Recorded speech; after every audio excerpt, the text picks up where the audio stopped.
ان الذین اتقوا اذا مسهم طائف من الشیطان تذکروا، اور یہی روش ہے تقوی والوں کی، جن لوگوں کے اندر تقوی ہوتا ہے، جب ان پر کوئی گزر ہو جاتا ہے شیطان کے کسی سائے کا، اذا مسهم طائف من الشیطان، شیطان کا کوئی ان کے اوپر گزر ہو گیا، کوئی سایہ پڑ گیا، تذکروا، فوراً وہ چوکنے ہو جاتے ہیں، فوراً ہوش میں آ جاتے ہیں کہ یہ کیا ہوا، ہم پر کچھ اثر پڑ گیا تھا، کچھ عارضی طور پر کچھ غفلت سے طاری ہو گئی تھی، جیسے کہ خود حضور فرماتے ہیں صلی اللہ علیہ وسلم، انہ لیغان علی قلبی، میرے دل پر بھی کبھی کبھی حجاب سا آ جاتا ہے،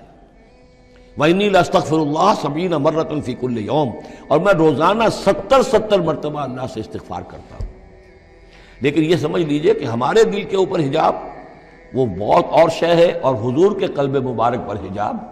آپ کے قلب مبارک کا حجاب جو ہے وہ ہماری 100 حضوریوں، لاکھوں حضوریوں سے بڑھ کر جو ہے وہ حضوری کے درجے میں ہوگا۔ لیکن جو انٹینسٹی ہے، جو تعلق مع اللہ کی انٹینسٹی ہے، اس میں ذرا سی کمی بھی آ گئی ہے تو اس سے حضور نے تعبیر کیا کہ میرے بھی دل پر کبھی کبھی حجاب آ جاتا ہے، انہ لیغان علی قلبی، انٹینسٹی تو کم ہو گئی نا، یہ بجلی جس پاور کی ہے ذرا سی کم ہو جائے گی تو ایک دفعہ تو آپ کو محسوس ہوگا اندھیرا ہو گیا،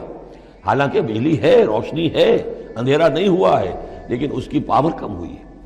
تو فرمایا کہ انہ لیغان علی قلبی وانی لاستغفر اللہ 70 مرۃ فی کل یوم۔ ان الذین اتقوا اذا مسهم طائف من الشیطان تذکروا، تو فوراً وہ چوکنے ہو جاتے ہیں، یاد کرتے ہیں، فاذا هم مبصرون، اور ان کی آنکھیں کھل جاتی ہیں، انہیں حقائق نظر آنے لگتے ہیں، وقتی سا جو سایہ پڑ گیا تھا اس سے وہ فوراً نکل آتے ہیں۔ وَإِخْوَانُهُمْ يَمُدُّونَهُمْ، باقی جو شیطانوں کے بھائی ہیں انہیں شیطان گھسیٹ کر لے جاتے ہیں، فی الغی، وہ اس کجی کے اندر وہ گھسیٹتے ہوئے دور تک پہنچاتے ہیں، جیسے بلعم بن باعورہ کو پہنچایا کہ اسے آخری حد تک پہنچا کر دم لیا۔ تو شیطانوں کا جو ولی ہوگا پھر شیطان کا تو اس کے اوپر زور چلے گا، لیکن جو اللہ کے بندے ہیں ان پر تو شیطان کا اختیار ہے ہی نہیں، وہ تو یہ ہے کہ جیسے ہی ذرا سا ان کے اوپر کوئی اثر پڑا بھی، کوئی سایہ سا آیا بھی تو فوراً چونک گئے اور اللہ کی طرف متوجہ ہو گئے۔